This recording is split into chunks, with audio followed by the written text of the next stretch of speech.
So when I think about Lana Del Rey as an artist, I think about a carefully curated character and the story she's been telling, and I definitely don't mean that as an insult. It's fairly well known that Lana Del Rey is the stage name of Elizabeth Woolridge Grant, a singer from New York City. When she first emerged on the scene, she was a complete mystery. People talk, as they tend to do, but not much was factually known about the origins of this person, and I think this was very much intentional. Lana has said that she picked her stage name, Lana Del Rey, because it sounded so beautiful and so old Hollywood, and it was something she could write music towards. Because of this mystery, Lana Del Rey is able to exist in an ethereal and liminal world somewhere between 1935 and 2020. She hovers the line between reality and a classic Americana pop culture California daydream, and nowhere is that more evident than in the album Honeymoon.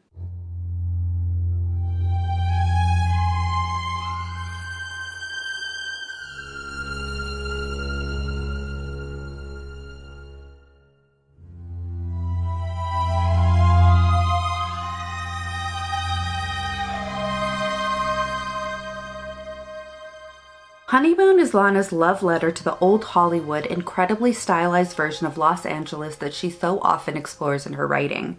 Ultraviolence was a 90s New York album, black leather jackets and smoky Brooklyn dive bars, but Honeymoon has a clear reverence for an idealized California of the past. The groupies, the art, the music, the cults, the freedom of the open road, passing through deserts, and a sepia-toned cruise down the Pacific Coast Highway, and I adore every second of it. So even before the album Honeymoon was released, Lana had said that this album was actually going to be called Music to Watch Boys To, which is one of the tracks on the album.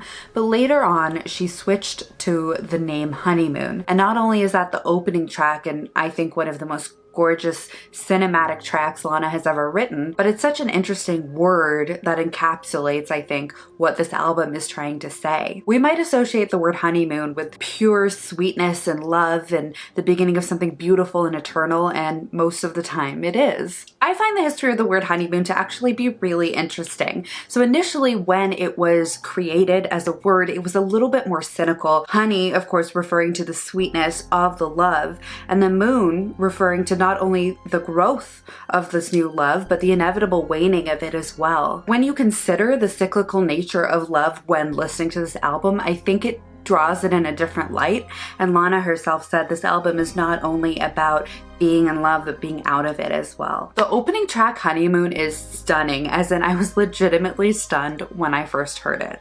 The first few notes make such an impact with the haunting violin and cello. It's so beautifully cinematic, as is the whole album, with the orchestrations conjuring film noir imagery. Film noir, for those who may not know, is a genre of movies that consist of stylized crime dramas. It's hard to pin down exactly what defines film noir, but many of the films include an unconventional and troubled hero, femme fatales, and as I mentioned, crime, but crime told from the point of view of the criminal. I find it interesting that Lana is repurposing such a male-dominated genre and making it the story of a woman in love. I think that the song Honeymoon can be considered one of Lana's defining works. It's so beautifully cinematic, and it leans into Lana's love of old Hollywood so unapologetically, and I said this in the live stream 4 years ago and I'm saying it now. It is such a self-indulgent album, and that is incredible because I think that self-indulgence is part of what makes Lana Del Rey so appealing and so beautiful and such an amazing artist. The drama and the orchestrations make it so clear that Lana has such a specific sound in mind.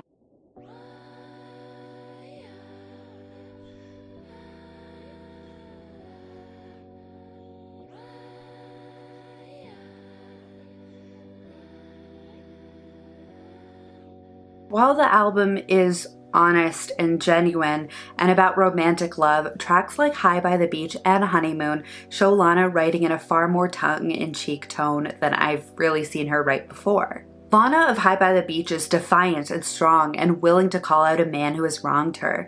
She sings, "You can be a bad motherfucker, but that don't make you a man," in one of my favorite lyrics from the track and one of the strongest.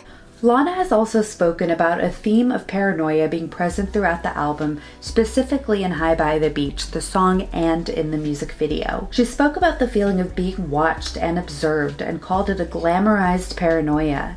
This correlates strongly to other moments on the album, such as the later track, God knows I tried.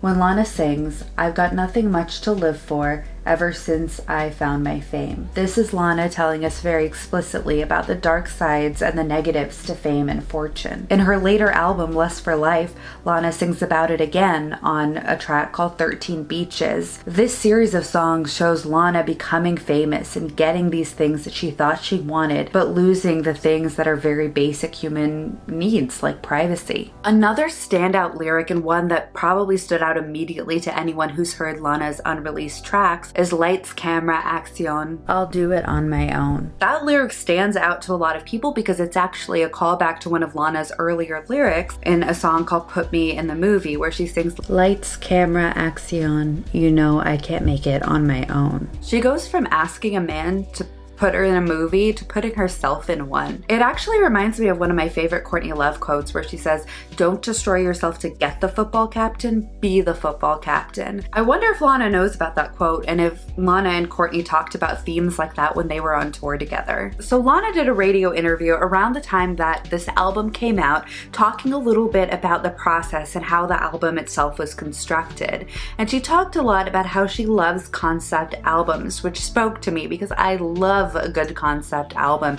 And even before I knew she said that, I thought that Honeymoon was a concept album.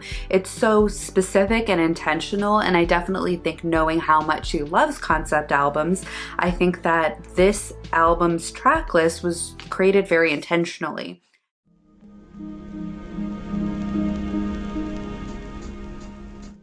Halfway through the album, we get to a track called Burnt Norton, which is actually Lana reciting the T.S. Eliot poem Burnt Norton over a beautiful instrumental. Burnt Norton is the T.S. Eliot poem that came out in the 1930s, and it was a poem that Eliot wrote after visiting the remains of a home called Norton House.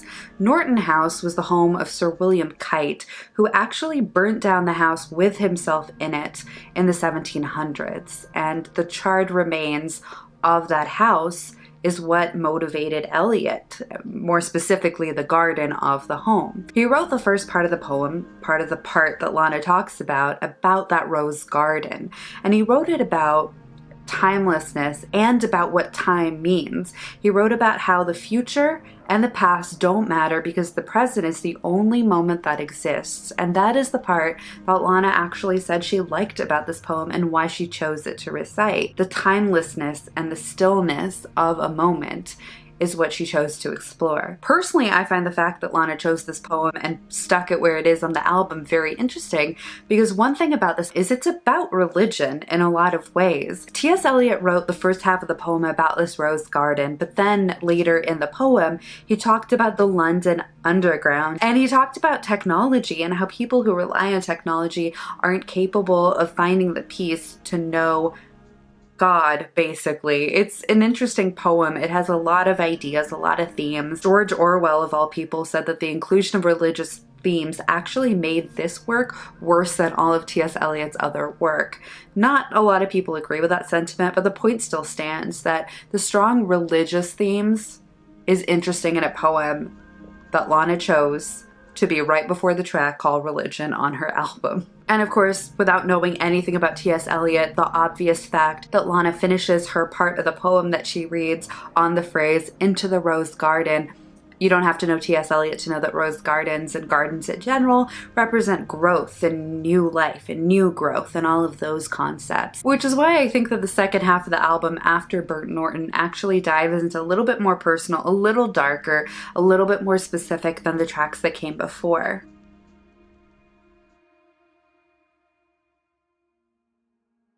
Religion and Salvatore are some of my favorite songs. They're just so beautiful and so emblematic of what makes this album great. I think there's a cinematic quality. They feel like going on the beach somewhere away from home. And I don't know if that makes sense, but it feels like faraway beaches and mysterious men and adventure, which brings us to one of my favorite tracks, which is 24. 24 is such a good song, and honestly, I think it's criminal that it wasn't the Bond theme song. Like, don't get me wrong, I've enjoyed a lot of Bond theme songs over the years. I am a big fan of Billie Eilish's theme song, big fan of all the ones that have come out recently, especially as well. But 24 is such a perfect Bond theme song. So much about Lana Del Rey's aesthetic and her themes fit perfectly into the Bond franchise. And I just hope that maybe one day she can have a Bond theme song, because this song just screams James Bond to me. I think a lot of people also agree with the theory that this was created to be the Bond theme song for the movie Spectre, which was Bond 24, and it just didn't happen. So I don't know why, but I think it's a great track. After 24, the next track in the album is Swan Song.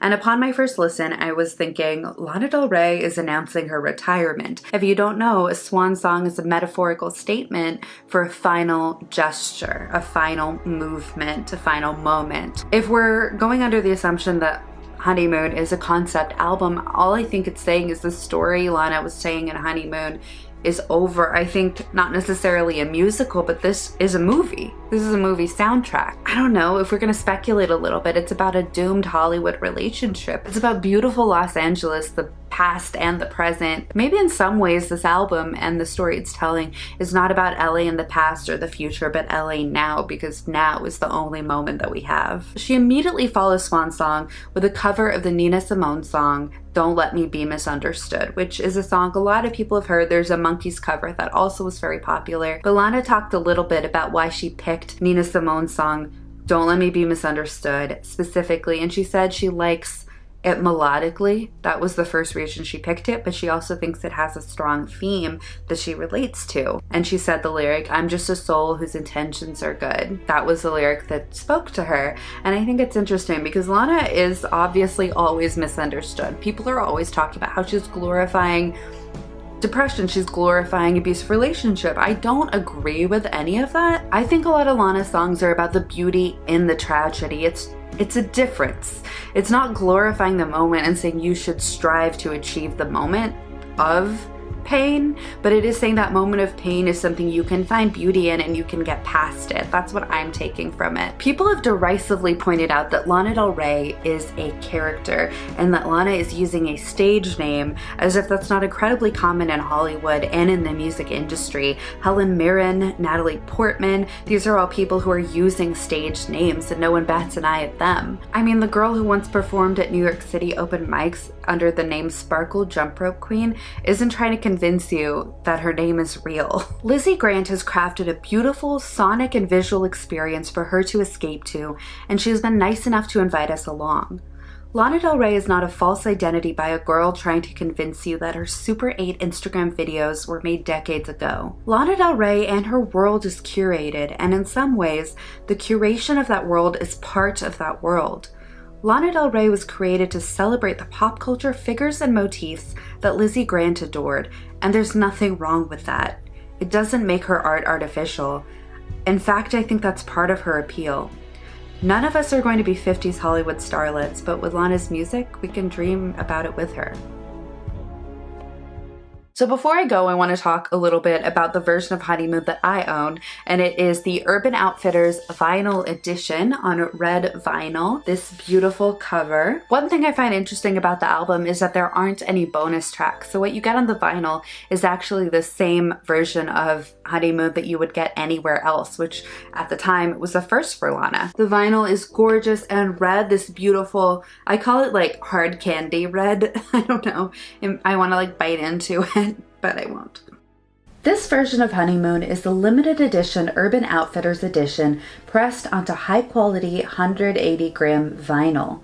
It plays beautifully and I've had absolutely no issues when listening. And I love the packaging here. The image chosen for the front cover is a close-up of Lana with her Trust No One tattoo visible. For an album with themes of fame, glamour, love, loss, paranoia, and escapism, this inclusion definitely stands out. Trust no one in Hollywood. Trust no one in fame. I also love the back cover with a Super 8-esque image and the font present throughout. I love that there's a little booklet, not quite a lyric booklet, but a quote and image booklet. Think of it as a very streamlined zine. And of course the red vinyl itself is gorgeous. Every detail of this record, physically and sonically, is so perfectly put together, and that's one thing I always love when an artist does that, when every little bit of the album seems intentional and goes together perfectly. Alright, well thank you guys so much for watching. Don't forget to subscribe and let me know what you think about Honeymoon. Is it your favorite Lana album? I think it might be mine, especially after thinking so critically about it these last few weeks. So let me know what you think about my video. Let me know what album that you think I should deep dive into next. I have a few on my list, but I'd love to know your suggestions. And don't forget to subscribe. I'll talk to you down in the comments, and I will see you next time. Baby, if you wanna leave, come to California.